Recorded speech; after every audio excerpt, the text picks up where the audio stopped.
everyone. Welcome to the show. I'm excited to be joined again by my friend and business partner, Mr. Michael Vincent, Mr. Podcaster Extraordinaire. I'm sure you've seen his coverage.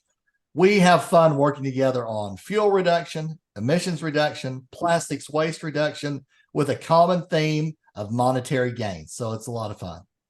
Absolutely. I love it. And, you keep saying I'm the podcaster extraordinaire. I don't know if that's the correct title. You know that, maybe I'm the sultan of podcasting or something. Oh, yeah.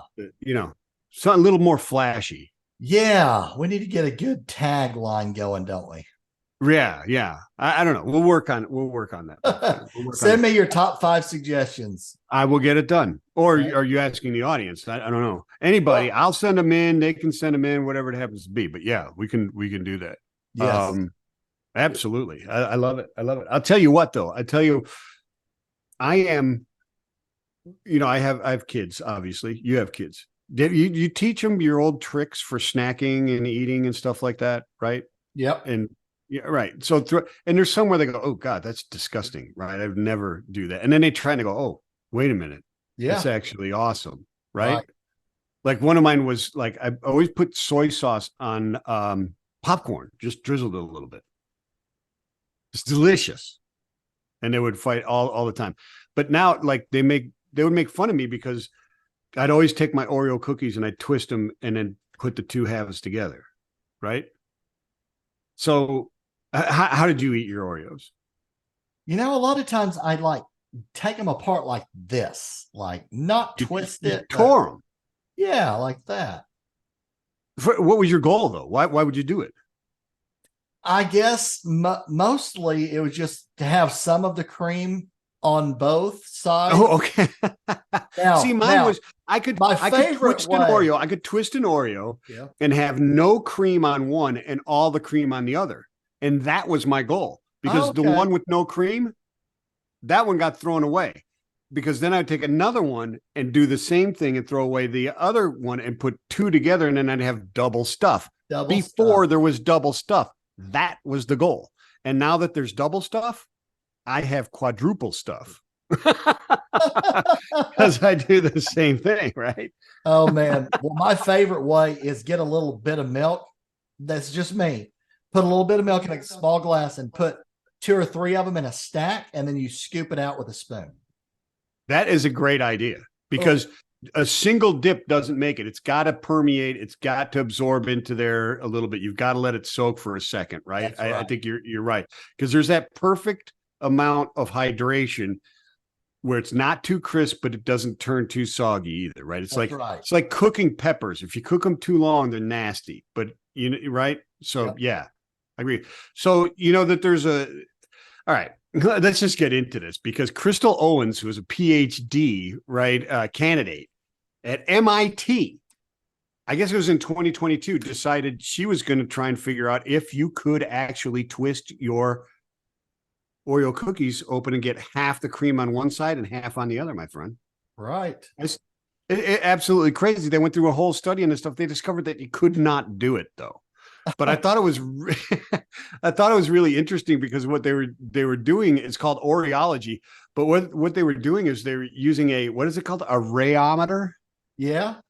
A rheometer, which is exactly what we were talking about last episode, that measures the viscosity. Well, this is viscosity basically, right? But we weren't talking about viscosity before. We were talking about lubricity, right? But it's pretty much the same process, right? They rub them together to measure viscosity, and she used those tools, and they did study after study to try and make these Oreos split in half. They could not do it. They decided it's not possible. I saw that article, you sent it to me, and it gave me a great idea for an invention, but I can't share it on air because then it won't be worth anything. Oh, wow. Oh, okay. Yeah. Wow. Yeah. Is the target the snack food or cookie industry, or is it the cookie industry? I think you could take it beyond Oreos. Oh, wow. Okay. All right. But I can't, like I said, if I tell it on air, then it's over. Right. All right. You and I are under an NDA, right? So you can tell me later, right? That's right. Okay. I can tell you offline. We'll go to market with this thing. Okay, because it's going to drive me crazy. I mean, you've heard the joke, right? How do you keep an idiot in suspense? I'll tell you later. That's good. That's good. Yeah, it might revolutionize the cookie industry. I don't know. What, I'm all for that, we'll bro. I talk love about it. Heck yeah.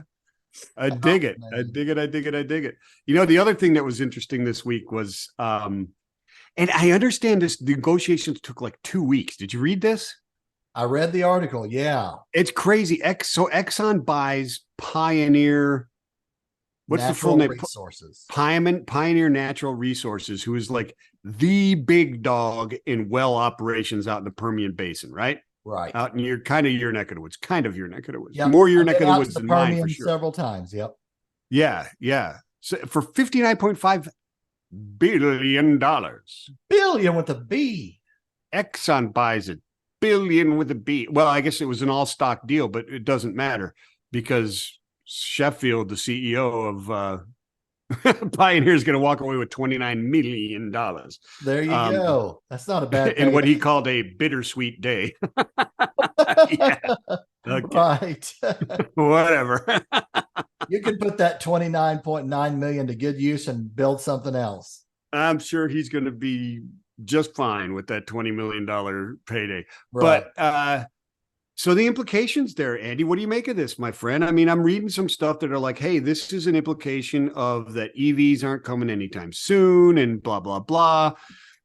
I don't know if I buy all that. I have my own theories and my own take on this, and I think it's similar to yours. But what do you think about what's going on there? What are the details here other than what I just said? I think that's pretty much it. But what do you think the implications are? Yep. My big takeaway is they're betting big on oil and gas. Right? They didn't go buy a wind farm. They didn't go buy a solar panel manufacturing company. As much as I love those things, and I'm not against those things, it's just that it says to me they're betting that we're going to be using petrochemicals and oil and gas for quite some time.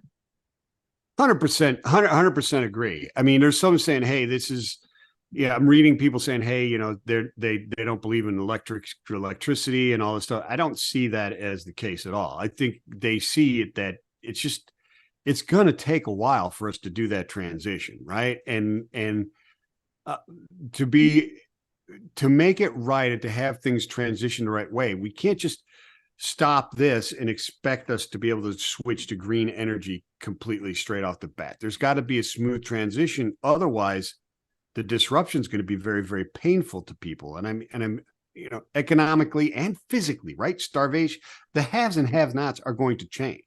Yeah. I keep saying that over and over. It's almost make myself sick saying it, but it's 100% true, right?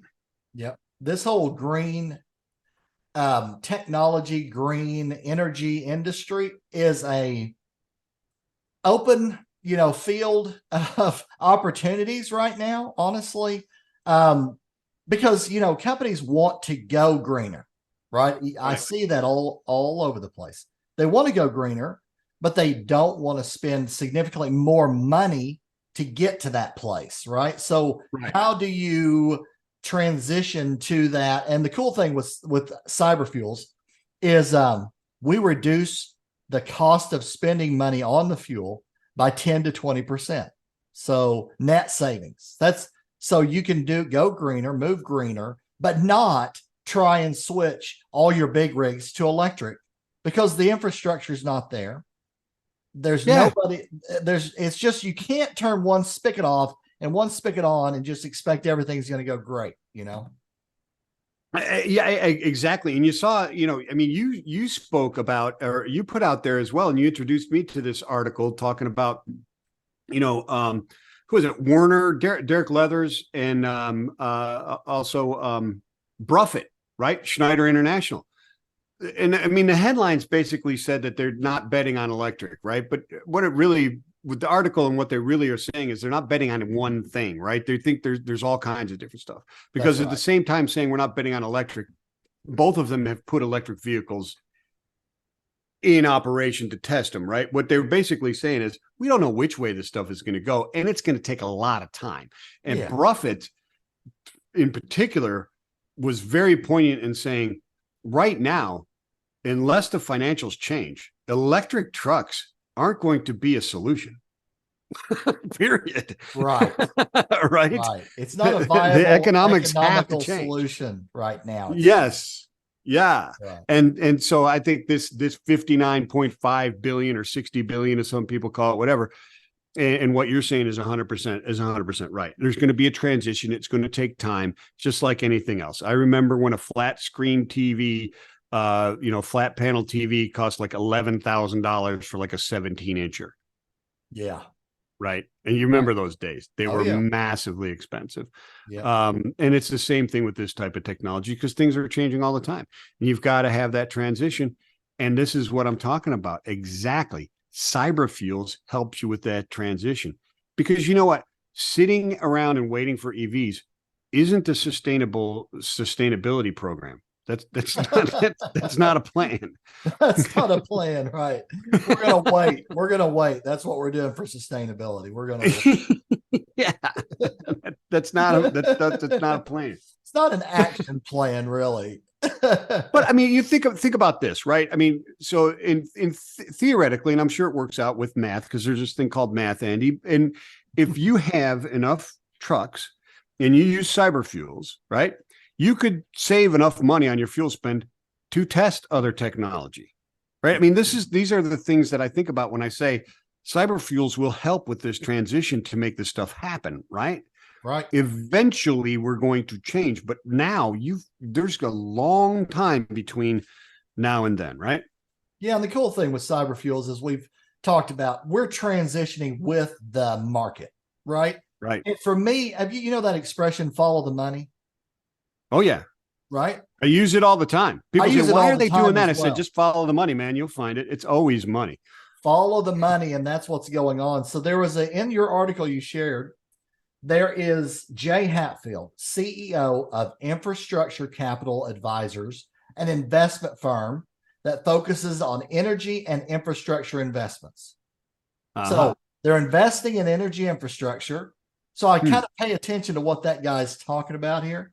Yeah. And what he said is, it signifies that there's a little bit more rationality coming into the energy transition.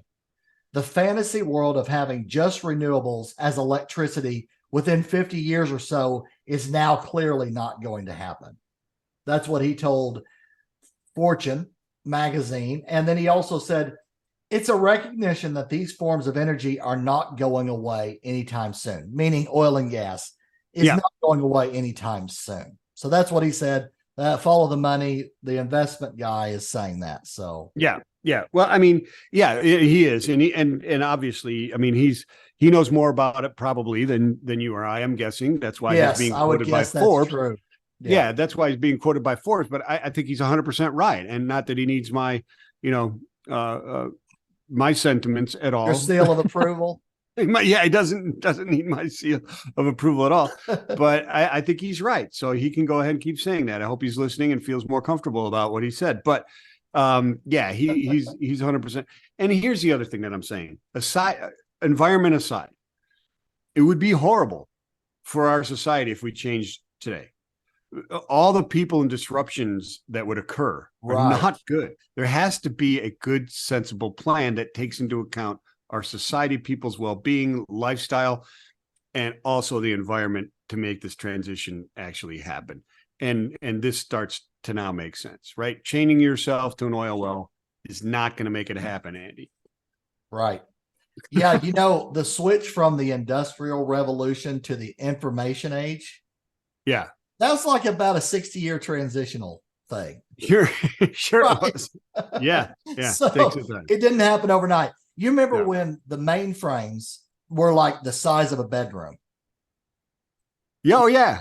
Right? Sure. They were, and I don't know if they had gerbils running around and squirrels inside or what they had going on, but they were way, way, way bigger. Now you've got about that much processing power in your phone. Or more. I think there's more, right? Right. Probably more than that. Yeah. I'll remember my very first computer that I used for work. I was in college. Was a 286. The old 286. And Nice.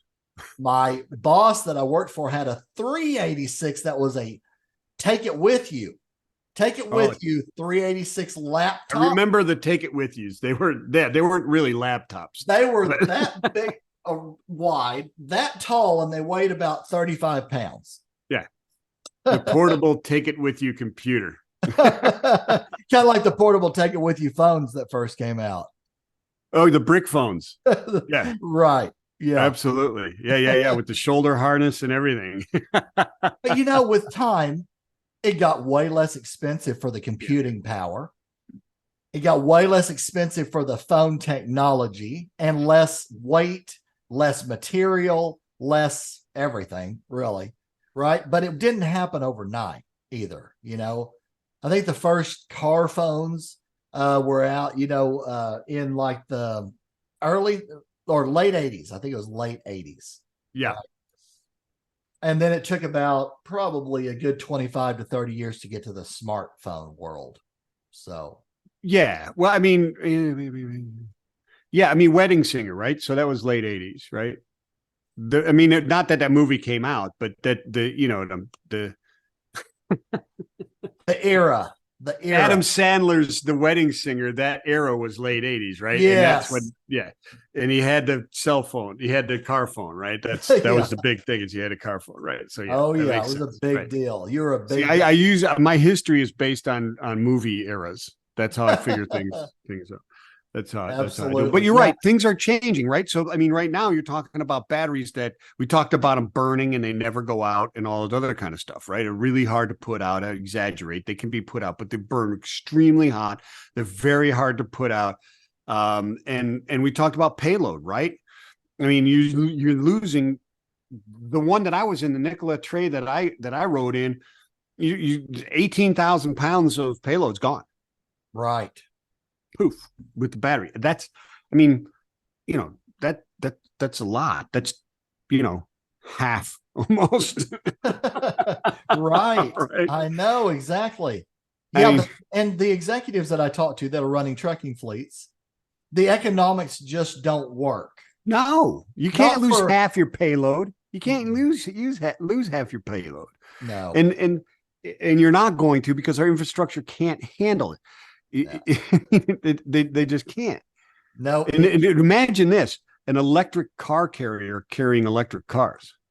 Ooh. What did we need to cover? Car? You have a truck carrying one car? What? How's that going to work? You pull over every 200 miles. You charge the car to push the truck. Then you pull over. You charge the truck, and you load the car. And then I don't know what you do exactly. I don't know what the heck you do with that, right? You fire 20,000 pounds. That's 5 cars you're losing. And then each one of those cars that you still have on there are like twice as heavy as they used to be. So, come on, do the math. You're not hauling many cars on that sucker. I don't understand what's going on. But there are advancements and there's different things. It was just on Tuesday, there's a German company, Bonn, right? HPB is a Bonn-based German company. Solid state batteries, my friend. Yep. They're really small and they're like 10 times the charging power and stuff like that. So advancements are happening. Now they're not going to be commercial or anything like that anytime real soon, but they're making some strides in those places. And like you said before, you're not against all these advancements. We just need to figure out how to get there in the right manner. And it's going to take time to figure this stuff out and make it happen. Because even if we had these solid state batteries tomorrow, we don't have a clean grid or a sustainable or reliable enough grid to power them all. We just don't. That's right. Yep. No, there's been multiple different people and articles come out that said you would need a power plant for that one facility of trucks. We're going to put in a new power plant for every terminal that we've got at least 25 trucks sitting at. Yeah, that's exactly realistic. Right. Well, here's the thing in Oklahoma, right? So you got Panasonic that's building like a $4 billion battery plant, right? So Evergy utility company in Oklahoma, power utility company, was going to go to natural gas, clean energy to produce electricity by the end of this year, right? Boy, you're up to speed more than I on that. Okay. Okay. So this is actually going on. Yep. And so now they are going to expand their coal at least through 2028 to be able to power the plant that's going to make electric batteries for EVs. Oh man. Yeah. No, Coming to a state near you. Right. I don't. Anyway. Coming to my where we're at, backyard, people. apparently. Yeah. No, but like you said, it's going to be a transition. Yeah. You can't turn one thing off, turn one thing on. No. And all the people that work at, let's just say, Halliburton, Schlumberger, Exxon Mobil, they got to have something to do, or you're going to collapse your economy overnight. Like, right, it's exactly right. Done overnight. Cannot be done overnight, and that's exactly what you're talking about: is the haves and have-nots. Mm-hmm. It's you listen to oil-producing states fighting against climate change and air emissions control and stuff like that. It's not because they don't care and they want to pollute the environment. It's not because the people in Texas, the leaders of Texas, think there's a biodome over the state and they're not going to affect somebody else's environment if they're infecting them. That's not it. It is because if you've never been to Texas, trust me, oil is the economy. Okay. And if we change it overnight, you're going to put millions of people in the poorhouse, and you can't do that. And that happens around the world as well. And so we've got to have an intelligent plan that gives us the best ability to keep everybody above water and hopefully lift all boats with that tide as we make that change. Right. I mean, that's what we'd rather see. That's right. Yep, absolutely. So, this is a fun topic. We've the green energy, industry is what I kind of call it. Green energy. Oh, okay. It's not going anywhere. No. But it's not going to happen overnight either. So we're going to have a lot of fun talks about all the different things that happen with the transition, right? There's certain things that are being introduced into certain segments of the markets that are viable, economically feasible, right? So we'll have a lot more of these fun conversations about cool things that are going. And here's the thing.